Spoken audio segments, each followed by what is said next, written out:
watching Minute to Skim It on the Experience. So, hello.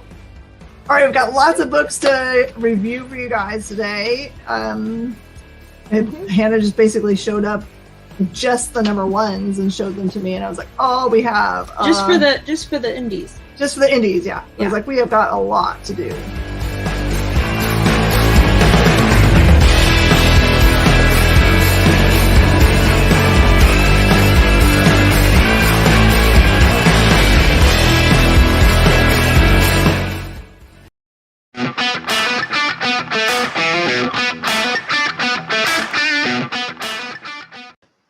All right, everybody, we're back. I'm Kyle. I've been your host most of the weekend. We are going to get right into it with two people of whom I have been a huge fan for a really long time. Jimmy Palmiotti and Amanda Connor. I almost said Jimmy Connors because I've been thinking about sports today. It's been a whole thing.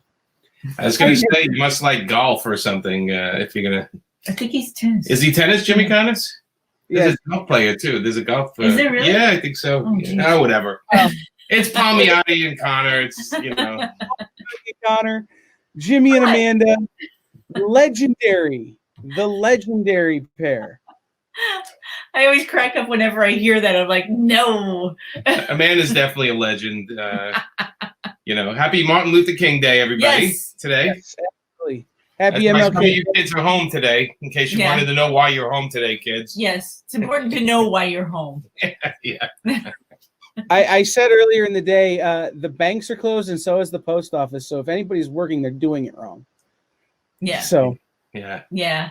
Our teachers, our next door teachers were home today also. Yeah, that's how we know. When we see their cars in the driveway. Like, is it a holiday? Right. That's how we live our life. We're like, all the days blend into each other. And then like when we see the cars in the driveway, we're like, it must be a holiday or a weekend. Yeah, we both work at home. So we never go shopping on the weekend. That's for everybody else. We're very considerate that way. Right. I mean, I work from home as well most of the time. And it's like when there are kids riding bikes in the neighborhood, I know it's either the summer finally or that there's something going on. So let's start at the beginning. Okay. You guys both had very historic and prolific careers in comic books. But why are you in comic books? Why did you decide that this was your medium? Because I knew how to draw, and it was my favorite kind of art when I was younger. And I think my mom wanted me to be like a fine art painter. She wanted me to be like either Marie Cassatt or she wanted me to be Georgia O'Keeffe or Frida Kahlo. And I was like, comic books. And that's where it went from there. Yeah. And then I really wasn't good at anything else. No, I'm kidding. I actually was in advertising and I did a lot of other jobs, but I've always loved comics. So I always, no matter what I did for a living, I kept going back to comics, and I was until I could figure out how to make a living, because it's really not a very great paying job, So there's a lot of maneuvering you have to do to make a living doing this. You just can't say I want to do comics and then you get hired and you do a book a month and think, well, now I can live off that. Most of the time you really can't. So there's a lot of maneuvering being a comic book person. Yeah. And let me ask you this, Jimmy, because you said you're in advertising. There are a lot of people in the comic book industry who are also advertising people. Neil Adams made a wonderful career out of it. And there are a lot of others that, I started off in advertising, and then once I had a steady career, I chose to do this. So what do you think it is about advertising and comics that play so well together? Well, I started in comics, and I was working, I was ghosting for a bunch of artists. I was ghosting for a couple of well-known artists. I'm moving the light here. I'm looking at like, okay, that's too bright. Looks like we just got busted for something. It wasn't me. Yeah, You guys did fine. Anyway, so when I started out, I was ghosting for other comic artists, and I saw how horribly they were living. They were making no living for it. And I said, I can't do this. I can't. I grew up in a home that had no money. There was no way I was going to take another job where I wasn't bringing home money for the family. So I didn't get into comics. I got into advertising, which paid a hell of a lot better and still does, pays a lot better. A lot more stress, a lot more, a lot more. I had clients like Pepsi and Maybelline and, all these big name clients. But in the end, I still loved comics. So the advertising helped me to understand how important a deadline is. And then how to also communicate with people and how to interact with clients. And that helped me as far as when I started job hunting and dealt with editors and started doing work, getting it on time, because half of the battle for comics is getting your work in on time. Ask any lazy editor and they'll tell you they don't want to hire anybody that's a lot of work. They want somebody that gets the work in, So I took that from advertising and applied it to comics. But it makes, look, Neil was working in the same city as I, and actually your dad used Neil, right? My dad used to hire Neil. My dad's was in advertising, and now he's happily retired. Yes. But yeah, he used to hire Neil for, like, if he needed a job that needed to get really sold, he would get Neil to do it.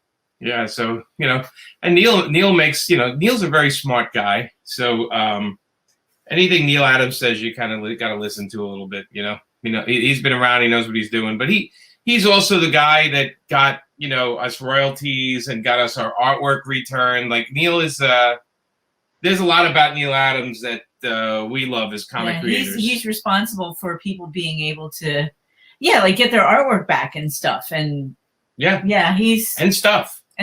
I like stuff.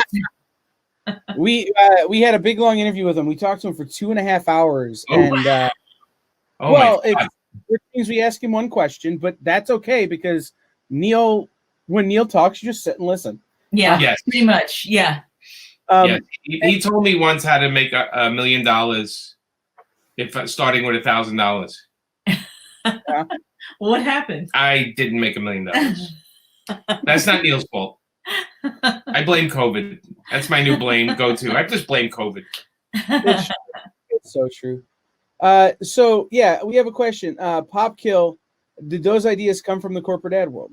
The idea came from Dave Johnson, pitched me the idea, but I was able to apply what I knew about advertising to it. So there is a lot of stuff in the book that's that kind of pokes fun at it. In the end, though, the book is about character. It's character driven. It's not teaching anybody about advertising, except that it's a cutthroat business like any other business. Right. Kyle, you know how it is. Come on, man. You know how it is. It's cutthroat. And my thing is I'm still in the advertising world. There you go. So, I'm the producer here at the Comic Book Shopping Experience, and my whole job is to advertise for creators, for the industry, and for local comic shops. Well, you got logos behind you, so right away you say all you say is advertising to me. I see that. Look at you have like moving logos and look that expo sneaking up on you. Yeah, there it goes. For the week, I didn't know how to animate. I taught myself how to animate this week. Good for you! Awesome. Now, if you can reanimate, then you got a different business going on. To be real honest, I misspelled so much of it that we had to bring in a comic book editor, Drina Joe, to edit my animations. So it's true. It's hard work hustling. But spelling sucks too. Amanda loves it, but I'm like, I don't care. And then Amanda goes and swoops in and says, "What the hell did you just write here?" And I'm like, "Okay." She cleans it up. Yeah.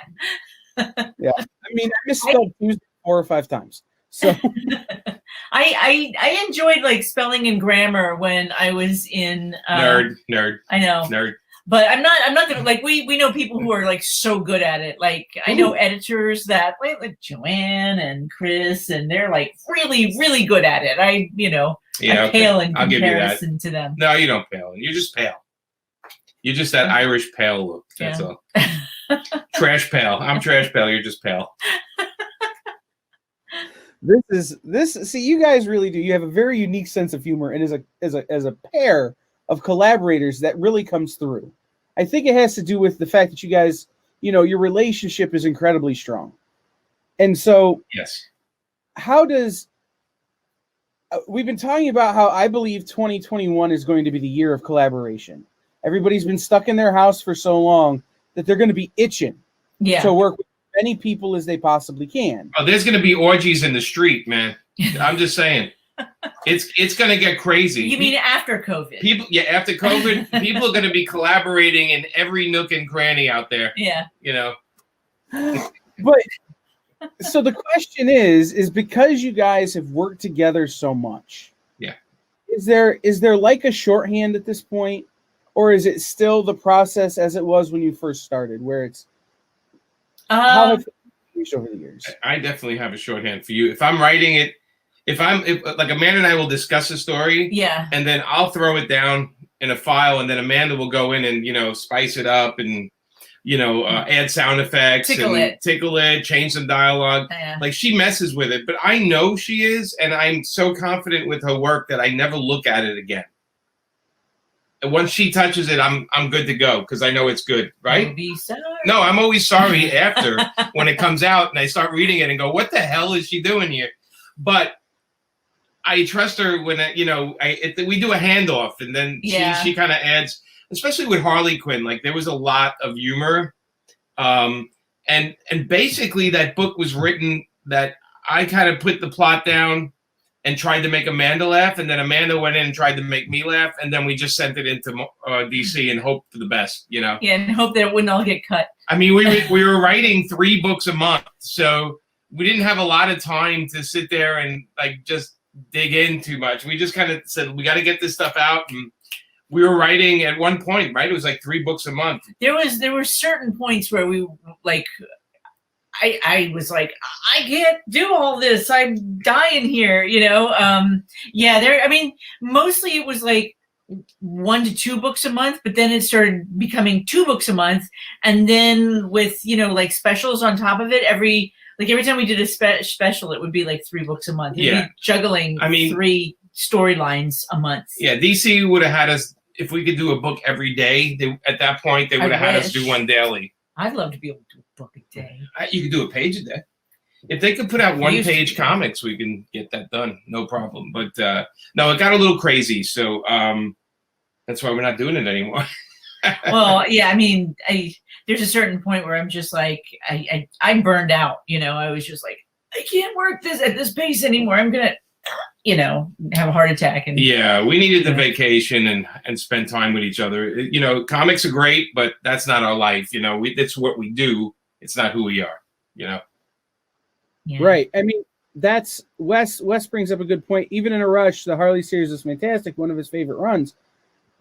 Well, that's why we love Wes. I mean, Wes is out there saying that stuff and people believe it. So good for you, Wes, man. We owe you one. We owe you a beer, or if you don't drink, we owe you a Coke. There you go. Stack of 20. I don't know. So, but the question is when you're working at that pace, it does become untenable, for sure. I mean, there's only so much creative output any person can do before they've eventually got to consume sustenance and sleep. Yes. Pretty much. Yep. That's pretty much it. Yeah, I mean, we would have our food breaks, and then where Amanda would get mad if I brought up the comic because she's like, "I'm eating." I just needed like an hour to myself where work wasn't involved. Yes, it's like, holy crap. That's why we got a cat. So she can complain to the cat, not me. I don't want to. And the cat doesn't talk to me about work. No, the cat. All it does is crap in a box and give you so much love. It gives you so much love. The cat loves her. Anyway. So I have 2 questions about this, and one of them I'm going to ask first is the fun question. Okay. Do you have a go-to food when you need to take a break that takes a little while to make, but it'll distract you longer? I'm not really good at cooking. Or a go-to restaurant that's, slower. That way you don't have to work. Actually, what I've been having lately, and I did this back in my 20s, and now I'm doing it. It's what cows do when they're alone? No. Oh, it's not beef stroganoff? No. Okay. I was making beef stroganoff for a while, but then we started really gaining the COVID-19, and I'm like, all right, I got to cut this out. Okay, go ahead. I get like a piece of hard bread, not like old bread, but like firm. You don't want like soft Wonder Bread. You need like a firm bread, like the stuff you get at Sprouts or something like that. smear it with apricot jam, and then slice strawberries and put them all over that, and like make a strawberry and jam sandwich. It's so good. And that's sort of what I do to slow down a little bit. Yeah, I like pizza. So, but do you make pizza? I do make pizza. You do make know it. that. Actually, I make good. pizza. Yeah, I'm from Brooklyn, New York. I make pizza. I can make pizza. Yeah, I mean, well, I think that's required of being a New Yorker, right? Isn't it? Well, the requirement of being a New Yorker is to complain about everybody else's pizza. That's a requirement. It's not so much making it. I make it, but a lot of New Yorkers love to complain about other pizza as they're eating it. So, you know. Pretty much. I was talking to someone the other day, and we were talking about which Comic-Cons we're most excited for when we're allowed to go back to Comic-Cons. And I was explaining to them that it's Chicago because I have deep dish deficiency. And they look at me funny. But it's because right up the street here is a gentleman who was born and raised in the Bronx and bought his family's 100-year-old pizza recipe to Toledo, Ohio, so I can get top-level New York style the perfect thin crust. You got to fold it 4 times. Does it drip oil? There's a lot of oil drip out of it. You could change the oil in your car with the oil that comes off a slight. That's good. It's amazing, and it's just so I don't have New York style deficiency. So But you do want other pizza. I get the Chicago. I love the deep dish pizza. I love a Detroit pizza. Although cons, one of my favorite cons is the one in the Kansas City. Planet Comic-Con. Planet Comic-Con. They feed us like they're gonna slaughter us on Monday. They make sure they give us barbecue. That con knows how to take care of its guests. Let me tell you. Yeah. Oh my God, the barbecue. Oh yeah, no, Kansas City is great for that. I like Kansas City and I like Memphis for the same reason. The barbecue after the convention. I don't think I've ever been to Memphis. Never been. Yeah, no. If you ever get a chance to go to Memphis, you go to the convention, work all day. After the convention, you eat an entire pig. Fantastic. Love it. Poor pig. Too bad. But the other question I have about that kind of frenetic pace you're talking about is, how do you manage so many books? Because you've got to be working on them all kind of at the same time, right? Yeah, I mean, so you're a good juggler. I'm not. Yeah, I mean, I'm used to it, and again, advertising background. Although some people, I was in advertising. You're a hyper focuser, though. But I was like storyboards. Right. So it's like I didn't have to juggle 20 storyboards. I had to work on the storyboard that I was working on, and then go to the next one. Where you're able to like spin plates, and I can't do that. I do. I have a lot of notes. I can't flip the camera and show you how many Post-its I have around my computer. It's ridiculous. Amanda's looking at it right now. Yeah. But the thing with the Harley is we would lay out what we're going to do for the next 6 months, and then I would look at the book. But the joke with Harley was no matter what we think we're going to do, and we tell the editor, we would hand in something different because Harley's kind of a character that no matter what, if she's in the middle of something and gets distracted, it's a whole nother story. Yeah. And that's how we wrote 100. How many books? 100. She sort of like told us, like Harley sort of went in the direction that she wanted to go in, and we just sort of wrote around it. It was like it was one of the few gigs I will say, and thank you, Dan DiDio, where and Chris Conroy is one of the few gigs I've had other than Jonah Hex, where the editor said, do whatever you want. And we don't get that very often. And it's why I do my own books with Paper Films, is because we usually get somebody telling us exactly what they want. And that is not a great thing when Amanda and I are working on something. A part of me says you have to hire us because you want a book by us.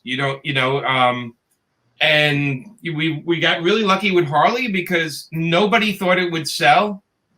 And then all of a sudden it started selling like crazy, and they were afraid to mess with what we were doing. So they kind of left us alone all the time. And that's awesome. Yeah, that worked to everyone's advantage. It changed Harley, and it changed the way DC looked at Harley. I mean, before, when we got it, it was a canceled book. They looked at it as like, it's a dead character. You're only going to last for like 6 issues, so don't worry about it. Just have fun, And then, and now she's she's bigger than us. That's for sure. Popular thing on HBO Max. Yeah, she's on HBO. She's on the movie. She's on somebody's butt cheeks and T-shirts, and she's everywhere. she's right behind you. You just can't see it. It's true. I wouldn't doubt it. And I'd take the bat to the back of the head, and I'd probably have deserved it. So That's all right. Yeah, I doubt it. well, so here I want to ask you about non Harley Quinn stuff, because Harley Quinn we could talk about for days. Yeah. But one of my favorite projects of yours, Jimmy, was Back to Brooklyn. With the work you worked on with Garth. What was it like collaborating with Garth Ennis? He's a pain in the neck, but I love him. I know he's. Garth and I was sitting in a bar one night, and this is when they only made 2 Die Hard movies, the first 2. And I said to Garth, I'm like, they should, or maybe even the first one. I said to Garth, they should make movies like Die Hard, with a guy in a situation that it's just impossible for him, and they should be doing more of that. Now, obviously, they do millions of those, but at the time, they really weren't. And so I came up with the idea for Back to Brooklyn, the whole setup. And then I went back to Garth and I said, you want to write this with me? Like, here's the story. You want to do this? And he's like, yeah, what the hell not? Why the hell not? And but he's a guy I've known for a while, and he's a drinking buddy and he's a friend. So the only thing we worked on, well, actually, when I was doing Marvel Knights, I hired him and Steve to do Punisher, where I inked Steve on it. So we became really good friends after that. We've been to his wedding. We've been overseas with him. And, so we know Garth for a long time. So working with him is always easy and fun. And with Back to Brooklyn, we were kind of trying to outdo each other on that. I mean, that's why there's a couple of scenes in that book that we've almost had it adapted for movies a couple of times. And then they get to the scene with the mother and they're like, how the hell are we going to do this? We can't do this. This is too crazy. If anybody hasn't read it, it's available. You can download it or try to find the book. But it has a scene in it with. It is brutal. It's brutal, and there's a scene where the main character has to deal with his mother, who calls him a racist. She's a racist, and he has to listen to his mother yell at him, and he doesn't react to it very well. Think of James Cagney in a staircase with a wheelchair, and it's not too far from that. I have the paperback copy, and it's well read through. I mean, the cover's about to fall off. I need to find another copy. It's one of my favorites. Now, Amanda, let's talk about your time with an iconic character from the independent world, Vampirella. Oh yeah, yes. What's it like working on a character that has such an iconic look and tone and all of that? Vampirella is, you say it and everybody knows exactly what they have the picture in their head and they know the tone of the book. Yeah. So what is it like to work with something like that? I was so happy. I think Jimmy helped me with this. He was like, he had talked to David up at Harris when David was up at Harris. Johnny, actually. Oh, Johnny. Yeah, okay, yeah. Johnny. And Johnny Reingold, and said, hey, why don't you hire Amanda for Vampirella? And I guess they saw some of my artwork and they're like, okay.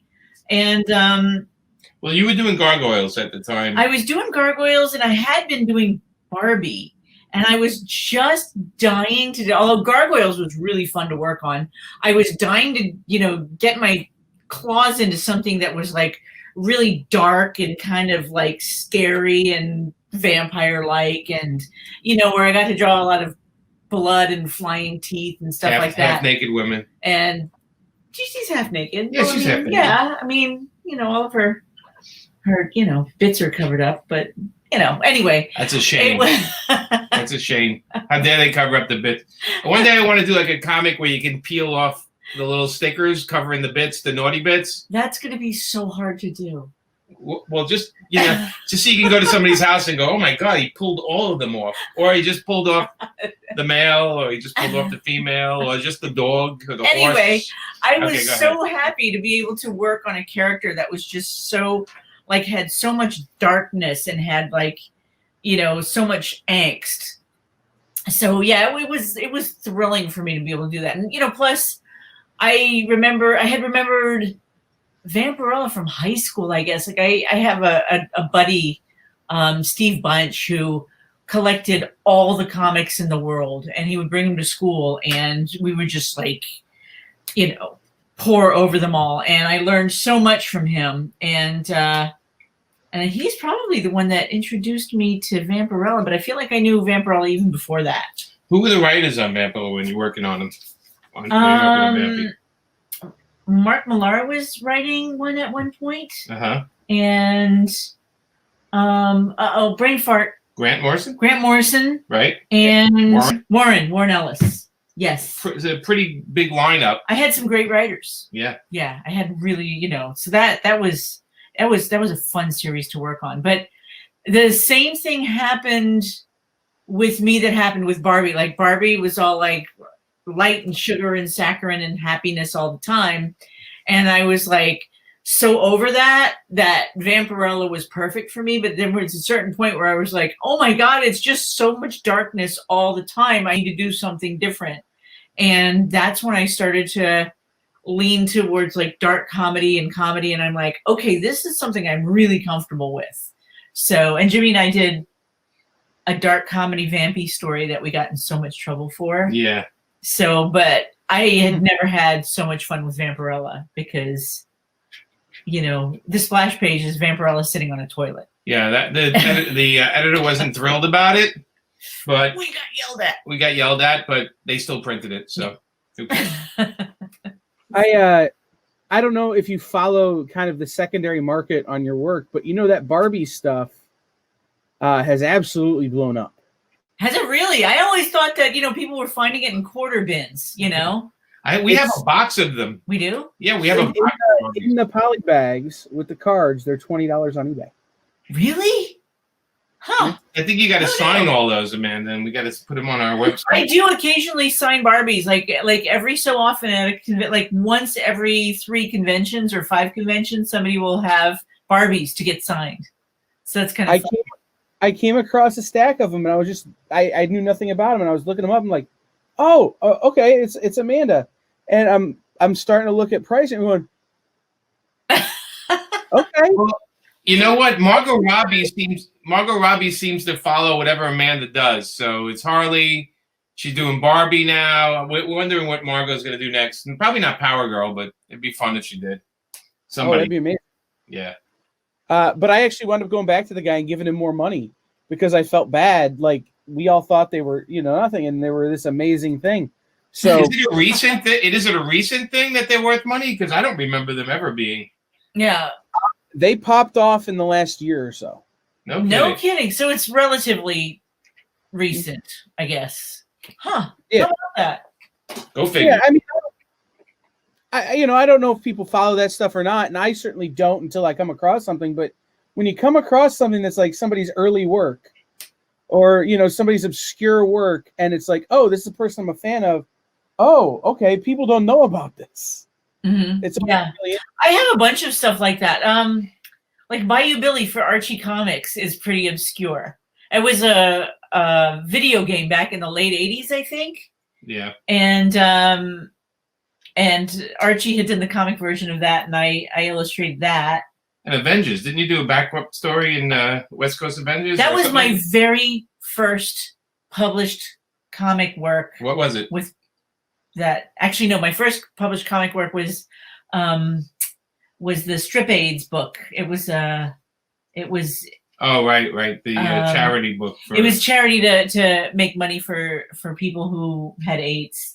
Right. And so that was my first published work. But after that, the first comic company job that I had ever gotten was a backup story in Solo Avengers number 12. There you go. And who was the character? It was Yellow Jacket, the female Yellow Jacket, and Wasp, and the Black Knight. Nice. Yeah. So I'm partial to the Black Knight. They made him the Avenger for the state of Ohio. Yes. Avenger to all 50 states. So I'm partial to him. But you guys have also had tremendous success with having your work adapted into features and television and that kind of thing. And I know that you've worked on those scripts. So when you have a story that you wrote for a comic and it's being adapted, what's it like revisiting those stories, and what kind of changes do you constantly, or do you seem to have to make? Jimmy does that. Well, to tell you the truth, most of the stuff that has been adapted has not had us writing it at all. With the Painkiller Jane TV show, I wrote one episode. It's the best episode, and and I have to say that, right? But like even Random Acts of Violence that came out this summer, it's on Shudder right now. That was Jay Baruchel and his partner rewriting the book. So I do have a screenplay for Back to Brooklyn. I have one for Painkiller Jane I worked on, and I have one for other properties. But the stuff I've sold has been other people adapting it. And, and even like the stuff I worked on, when I was working on Jonah Hex, that DC adapted the Jonah Hex books and they destroyed it. And they did a terrible job with that. Just was not a good movie. And even with the Harley Quinn, the two Harley Quinn, the Birds of Prey movie and stuff like that, a lot of stuff is based on our work, but they haven't really, what's a nice way of saying it? They keep us separated from it. Yeah, they invite us to the parties afterwards or the premieres, which is nice. Yeah, but they don't really ask us to get involved, and that's a big mistake. So that's why we're doing more of our own stuff these days and less of things for other people. Yeah, and well, that was going to be the second part of my question is, if they aren't asking you, would you like take on that challenge? Yeah, actually, we always offer. Birds of Prey, Amanda and I offer to pretty much do whatever job. Even with the Harley Quinn cartoon, Amanda did some turnarounds and stuff like that, and they used characters of ours, but they never involved us in developing it. And again, it's kind of like them saying, hey, we love everything. We're going to take everything you do and adapt it, but we don't want you on it. And there's only so much you can take of that before you have to walk away from stuff. So we're walking away from some things because, again, if they're not going to play ball with us, why would we play ball with them so much? It's kind of we're trying to teach them a lesson. I don't think they care. No, they don't give a crap. But in the future, you'll see more things done with our hands-on, because that's the way we're dealing with things now. We have so many ideas for creator-owned stuff right now. We have like a backlog of creator-owned. It is, and Amanda's going to draw all of them. It's going to come out slowly because I am not fast lately. Amanda's going to get so fast, she's going to knock them out a book a day, like she was saying earlier. I wish. So, and I want to talk about all that stuff because we met recently on a Reed Pop holiday hangout that they did with Mike Negan, and you guys were talking about you had a bunch of creator-owned stuff in the works, and you're going to use the crowdfunding and some of that kind of stuff. So I want to talk about all that stuff, but is there a IP out there that you haven't gotten a chance to work with from anybody that you would just love to get your hands on and be like, this is mine now. I'm going to fix it, or I'm going to take it. Oh, you mean like something that the big companies have, or just like anything? Anything you've seen, anything you're aware of, anything that you're like, I've got a story to tell. I'll tell you this story because it didn't happen.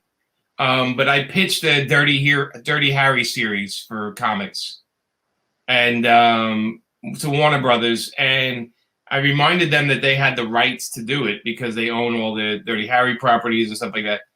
And it didn't go through, but I thought a Dirty Harry comic would be kind of fun, set in the 70s kind of thing. But as far as the characters, we did pitch a couple of things recently that got turned down, All I'm saying is if I were a billionaire, I'd see if I could buy Power Girl. Right. Yeah, Power Girl, the one would be the character so we would go back and if they can somehow just give it to us to do, we would do some more Power Girl. We definitely have a lot of Power Girl ideas. But we pitched it a couple of times to DC and they're not interested, which we don't get, but that's their character. So what can you do? Right. I mean, we got a lot of people who are, I like this, the comic source. I'm here for a Dirty Harry series. Get Dan Panosian to draw it. I agree. Dan would be Dan would be awesome. That would be. He would be great at that, and I think Dan would want to do it. But you know, people own the rights to things, so as much as we want to do things, you know, it is our fantasy, though. It's our fantasy, yeah. So that's one. I mean, I also wanted to write the Spectre. Darwin Cook and I pitched the Spectre. He was going to draw it, and we were going to write it together. And we pitched that to DC, and they had no interest in that either, which is a shame because it would have been a really good book, you know.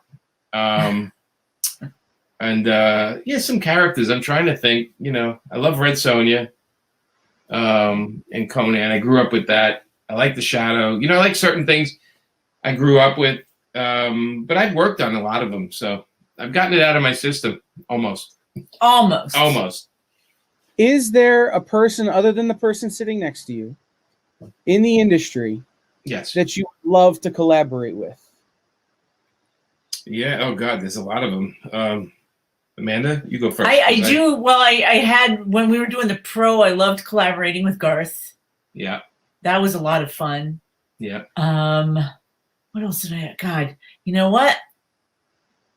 Yeah, there were like a lot of people I had fun with writing. You know, does it make it easier if I stipulate it with someone you haven't had a chance to work with yet? Oh, I got one. Shane Black. I'd like to write a book with Shane Black, like a comic with Shane Black. That would be pretty awesome. Because he's got a really great sense of humor, and I feel like a lot of my things are always trying to be Shane Black. I can't be Shane Black, but I shoot for it, you know?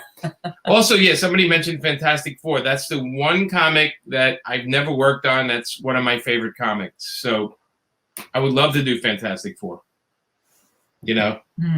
I'm thinking, I've never done a big Barda series. That would be fun. Big Let's Barda. see. I love Big Barda. You like Tigra. Love Tigra. But that was Tigra. I did do the little, remember we did like the little... The 1,000 books. Yeah, we did the little Tigra thing. Yeah. The Tigra changing careers thing. Yeah. But the Tigra is actually what got me my first job at Marvel. I was just, drawing. I was like making up stories in my head and just drawing pages that I wanted to draw. And I'm like, I love Tigra. I'm going to do a Tigra one this time. And I'd gone back to Marvel and DC probably, 5 or 6 times, and showing them new stuff all the time. And I'm like, well, what they're really looking for is some sequential stuff. Let me do like a bunch of sequential Tigra pages. And I did a bunch of sequential Tigra pages. It was like her versus Kraven the Hunter or something like that. And they were like, okay, we got a job for you. So yeah, I have to thank Tigra for getting me my first job. Thank you, Tigra. Time is it again? I don't know. Right. It's 6:41 Eastern Standard. Thank you. Just checking. I have to go pick up dinner. That's why I'm just. We have, speaking What of do we pizza, have? I got pizza. I think I'm going to order one as well. There you go. So, I've been asking people fun questions. Okay. Random questions. So I'm going to ask you, Ultimate Nerd Garage. You have the Ultimate Pop Culture Garage. You get one car and one spaceship from all of pop culture. What's in it? Oh. oh god, I think that, so much Star Wars stuff. Yeah. I think Aston Martin from James Bond. I'd want his James Bond's car. Oh, okay, yeah. I mean, if we're gonna go real fantasy, I want You want Kit? No, you. No. I mean, I wouldn't want a smart car. After Alexa lets me down all the time so much, I don't really want to involve a smart car. See, I picked the ultimate smart car. Christine from Stephen King. Oh, Christine is haunted, though, man. I mean, Christine can turn on you. Yeah, I understand, but I'm just saying. I want the Rocketeer's jetpack. There you go. His jetpack. That's yeah. Good. Yeah. I want the Rocketeer's jetpack, and I want Jennifer Connelly in the Rocketeer. I want. Is that the same thing? I want triplicate girls' powers. Is what I want. Oh, I mean, I don't know if I okay. would keep that in a garage, but I want the Rocketeer's jetpack and Right. triplicate girls' powers. Okay. How about spaceship?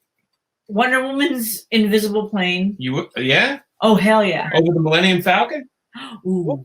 Ooh. Okay, no, the Millennium Falcon. Star Wars geek, so. I mean, I think, you know what? An X-Wing is more maneuverable. What, you're going to have traffic?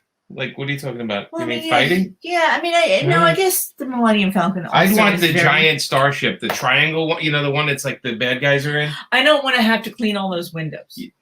You would have clones. You would have millions of clones that can clean all those windows the whole time. I already said I just want to be triplicate girl. All I need is like a few of me. I don't need a million of me. I'm okay with 3 Amandas. But I love that. Yes. I can handle it. It all ends with me putting a gun in my mouth. I can use 3 Amandas. Like I love those powers though, because like I always feel like I have too much stuff to do and I need more of me, but I don't want the one of me that's having like doing the fun job and then the one of me that's doing the tedious job is going to be jealous of the one doing the fun job. So I like at the end of the day, I can all like come back together into one person and experience everything. So yeah, that's why I like that power. Okay. That's what So my answer was obviously Christine, but then I picked the Slave One because I have a small garage and it stores flat. So I would like Felix the Cat's bag. Oh, that would be good. Because then I can pull all those ships out and the cars out. So I think Felix the Cat's bag. I know you didn't ask, but it seemed like a good thing to It's in have. a garage, and you could, I could fit a bag in my garage. yeah, you put the bag in the middle of the garage and it just solves all your problems. Mary Yeah, Poppins. pretty much, yes. See, that's probably the best. That's probably the best one right there. Although there's somebody looking it up going, Felix the Cat's bag. What is that? I expect. If they're looking it up, they're doing it wrong. Yes, that's true. So let's talk about the creator-owned stuff and the things you have coming. You said you're stepping away from some of the stuff you've been working on for a while to do some of your own projects. Are there projects in the works that you can tell us about, and how are those going to come out? Yeah, the first one you can talk about is Captain Brooklyn. Yes. So this was a book we were supposed to do years ago. Yeah, I started the first page ages ago, and that's it. Yeah, and then Harley happened. It's a book that Frank Thierry and I wrote, and Amanda's going to be co-writing. And drawing. That's the first thing. I have the next Kickstarter coming out is Sex and Violence 3, which has Amanda and I wrote a story in it, and it's short stories all having to do with sex and violence. We've done already 2 Kickstarters on those books before that were very successful. So we just keep like one every year we're going to try to do. And then we have we have a smaller company, a very important soon-to-be giant company book we're doing, but they're not quite giant yet. They're not the big 2, but they're definitely the big 3 and 4 that we can't talk about yet. But let's see what else. What can we talk about? That's it, right? We're doing a book. We can't mention the band, but we're doing a book with a famous band that we're both writing, and Amanda's doing the cover for. It's a very famous band. But we're not allowed. There's so much stuff we're not allowed to talk about, right? Yeah. Sorry, man. I know it sucks, but right. But the tease of the band, and its band is going to work with Jimmy and Amanda. Yes. And like in my mind, you're a New York guy, right? The first band I went to doesn't even exist anymore. I think half of them are dead, which was the New York Dolls. So I just start going through my Rolodex of bands. I won't. How about this? I'll say you're in the ball field of in the you're not that far away from what the band is. So, but that you pulled out the New York Dolls is pretty impressive to me. Anyway.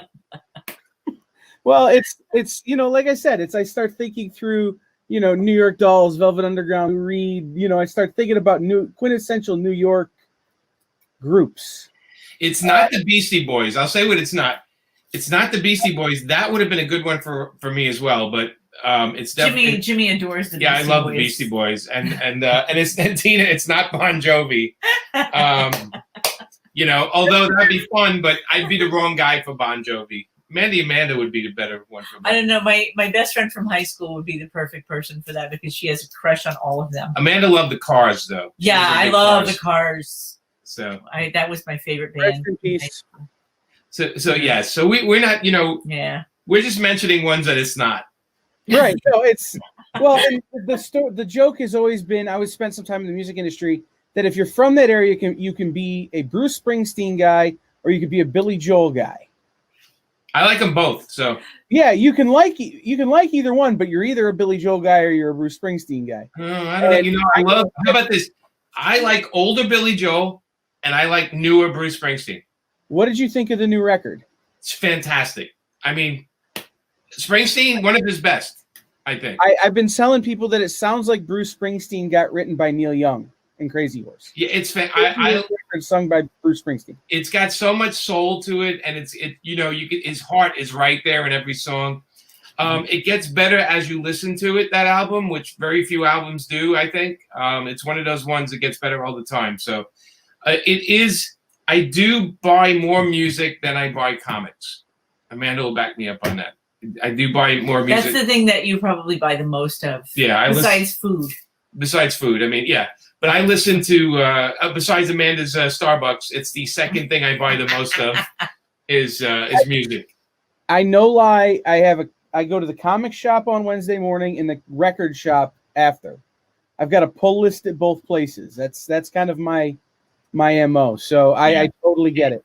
Yeah. So when you've had the success you've had with the big two, with DC, in the mainstream comics world, and you go to doing creator-owned and Kickstarter and crowdfunding, what are some of the challenges that presents? Because it can't be as hard as it is for some of the people who are just getting started, but it's got to present its own set of hard situations. So a Kickstarter, when COVID kicked in, I had like 30 creators call me and say, "Hey, I see you do Kickstarters. Can you show me or tell me how to do them?"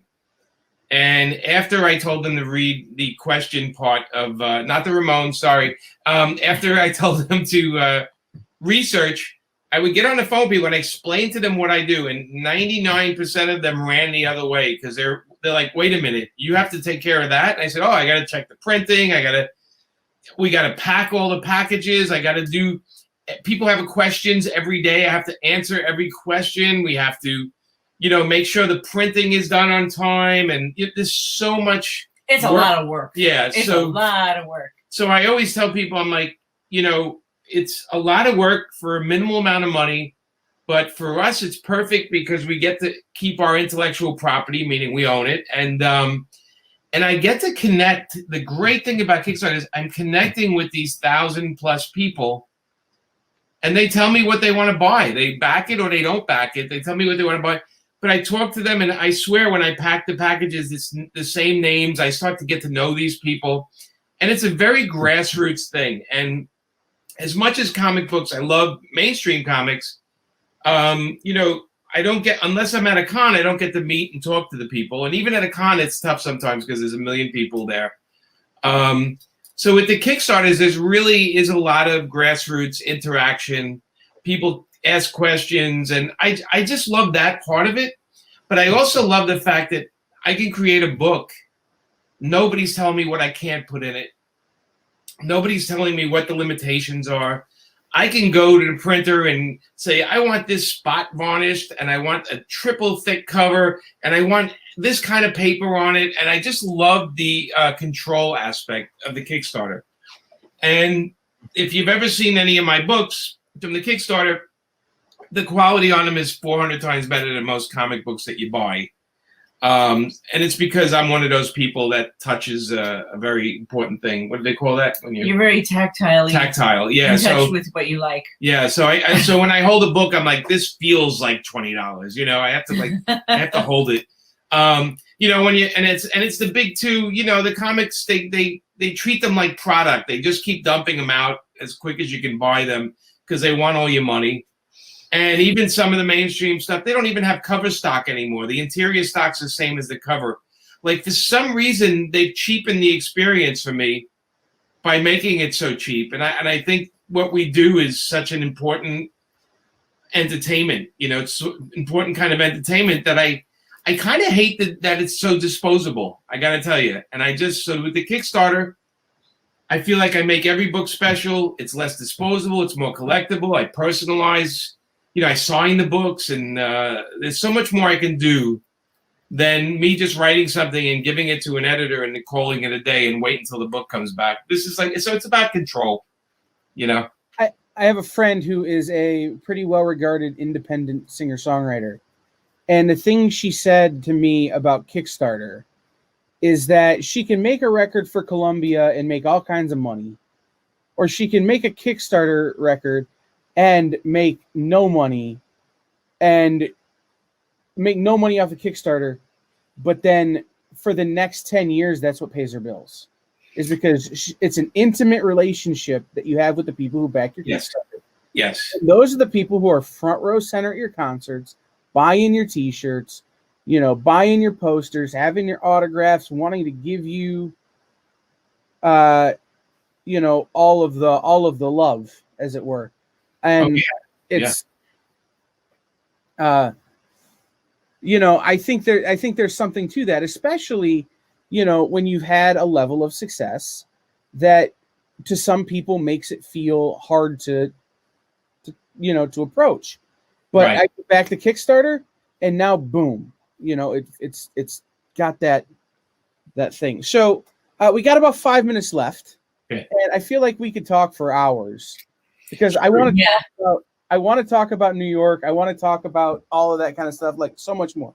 But we got to do the business. Okay. So where can people follow you? Where can people find you? Where can people get the Kickstarter information the second it comes out, so they can be there on that, be an early adopter? Okay, so if you go to paperfilms.com, one word, paperfilms.com, and there'll be a pop-up that comes up on the screen. Like give it like 10 seconds, 12 seconds, it'll pop up. If you fill that out, you get on our mailer, and our mailer goes out like twice to 3 times a month. It tells you where we're going to be, what we're doing next. We showcase some of Amanda's artwork. We'll stick some crazy photos in there. We just make it a fun mailer, because we don't want it, and then we also give a discount on our website. So if you're in a mailer, you get like these coupons, because we do sell Amanda's original art on the site and prints and stuff like that. But that's the best way to contact us and also see what we're up to. And you can buy our books there. And when you use that website to buy anything, the money actually goes directly to Amanda and I. So there's no middleman. There's no, 3 cents on a dollar thing. We actually get the money. And then both Amanda and I are on Twitter. By the way, I'm a terrible tweeter. I'm not good at it. But I'm on there a lot. He's amazing. Thank you, Wes. Thank you, Wes Greer, for signing up now. Thank awesome. you. But yeah, so we're both on Twitter. We're both on Instagram. Under my name, under Amanda. I think it's your name, says Amanda Connor Art. Amanda Connor Art. Mm-hmm. And that's pretty much it. The paperfilms.com is the definite way. Yeah. Oh, my Twitter. I mean, if you want to follow me on Twitter, which I'm bad at it. It's Amanda Rants a Lot. Which is a joke, because she hardly rants. I don't rant on it. No. And mine's Jay Palmiotti. Just put Palmiotti. I think it's between me and my brother. There's only like 5 Palmiottis on there, so you'll find it. It's a picture of me and Amanda. If you want to find it, but that's where you can reach us. So we got 3 minutes. We got about 3 minutes left, and I've got one more fun question, and I think I know Amanda's answer, because she kind of already gave it. But if you could take any superhero's power and have it for a day, you only get it for one day, what power are you getting? Yeah. You got it? Okay. I'll start. Oh, you answered this already. That's right. Okay. That's our neighbor. He comes over for movie night, so we do movie night tonight. Nice. What do he's like 15, so we kind of show him older movies instead of him watching the same movie over and over and over. I think I would like the power to be invisible, because I have like a little devil to me. I'd love to run around and pants people, pants the president, and I just think there's so much fun things you can do if you're invisible. And again, it is like the little devil horns come up at the tail. You can run around and be crazy. Give random strangers a wet willy. Yeah, well, okay. Yeah, sure. I can stand over people, and say I could like sneak up to people at the comic shop and don't buy that, and then wait till they try that book over there. That issue, that's mine. You should buy that. I could talk. I think I could have so much fun being invisible. I'm sure flying is great too, but I'm afraid of getting hit by birds and strange things in the air. Although they can run you over if you're invisible, if you're running across the street. You got to be real careful. Yeah. People just like run into you, Plus, just like. Are you naked when you're invisible, or can you wear clothes? The unknown soldier had it figured out. He wrapped his head in bandages. Right. So I guess you're naked when you're invisible. Right? Unless you're like wearing a disembodied outfit. Yeah, I mean, so when you become visible, you're naked no matter where you are. I'd like to control when I can be invisible too. That would be part of my power. I don't want it to be random because that would be embarrassing. Go back through and read the Invisible Girl origin stories and things and try and figure this out. Because I'm sure the work has been done.